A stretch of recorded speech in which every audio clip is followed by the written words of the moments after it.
maybe I can ask from a brand ownership point of view, what you think is important from a strategic point of view in order to stand out. There's only so much you can do in order to be innovative. You also have to stay true to your past in order to be relevant in the future. No?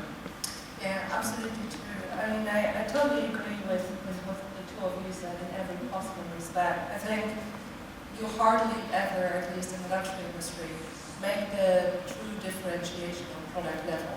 I think you make it on an inspirational level, on the dream that you create, which you title as being the experience that can come in various shades, formats, channels, messages, colors, anything really.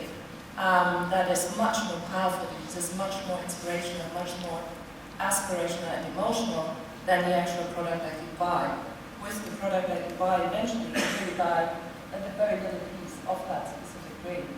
It's almost like quality and craftsmanship. Exactly. That's almost become the benchmark. Yeah, and the entry level to be a luxury brand. You need to start sort of tapping into the emotional kind of connections to make a difference.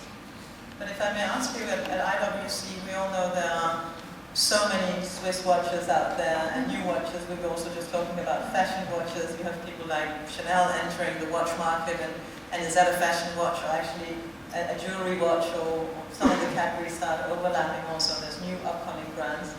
How do you at IWC connect with your customers and make sure that when you send that invitation to, for example, a local customer or a tourist or whatever it is that you can get hold of here in the region, how do you make sure it stands out so that's the one that they pick on the table?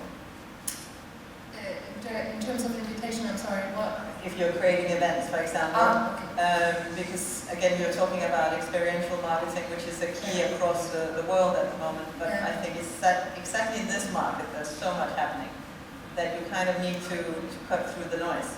Yeah, absolutely. I think, number one, you need to differentiate between Dubai as a market, the GCC as a market, the Middle East, the Indian market, etc., because Dubai is not representative of the GCC market at all, at least not in our sector or in our industry. It's almost like a little microcosmos that we all live in. It's very international, and where the consumer as such is very spoiled in terms of experience. I mean, if you're a hardliner, if you wish, you can go to one event every evening, drink champagne on somebody else's cost, and not remember whose event it was that you attended to the morning after, because you're already busy picking your outfit for the event you're about to go to. So, indeed, standing out is difficult.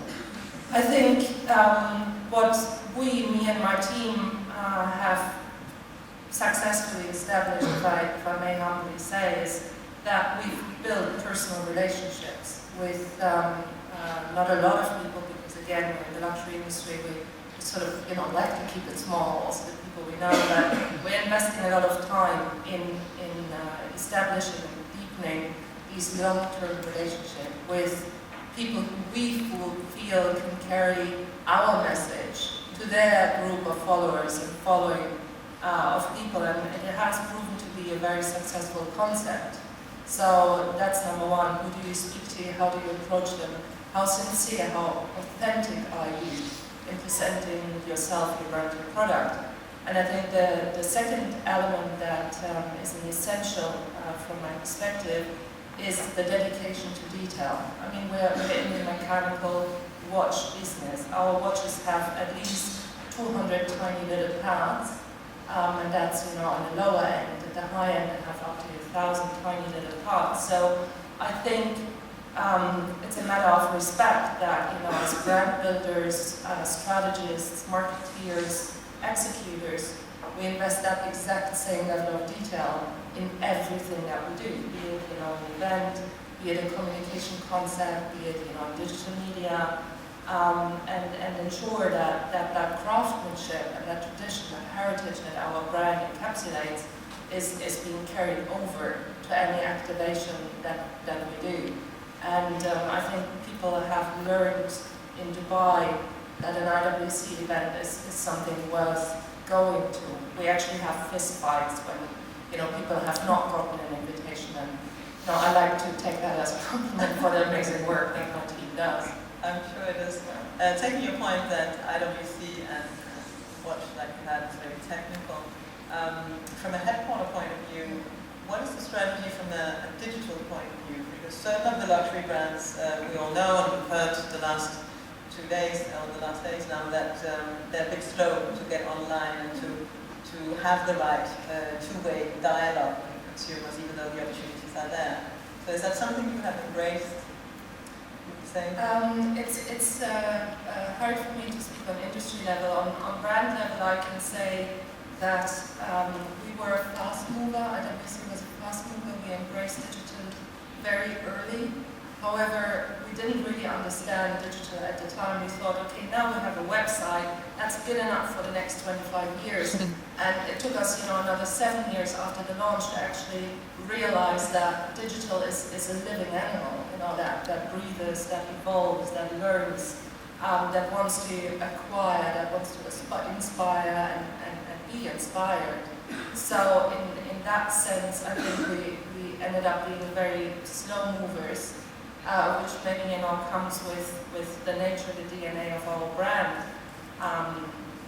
Mechanical watchmaking is not necessarily the most innovative industry on the planet.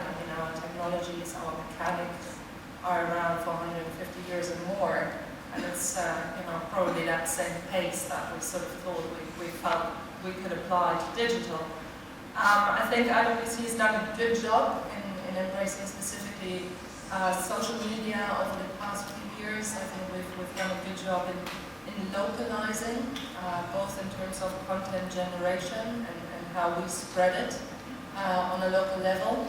And again, I'm proud to say that IWC Middle East is blessed with an expert in the digital field who drives not only the brand in the Middle East, but actually kicks headquarters backside quite a bit when it comes to best practice and showing them how to move forward. Again, blessed with an amazing team and somebody who's driving the brand from out of the Middle East rather than headquarters driving out.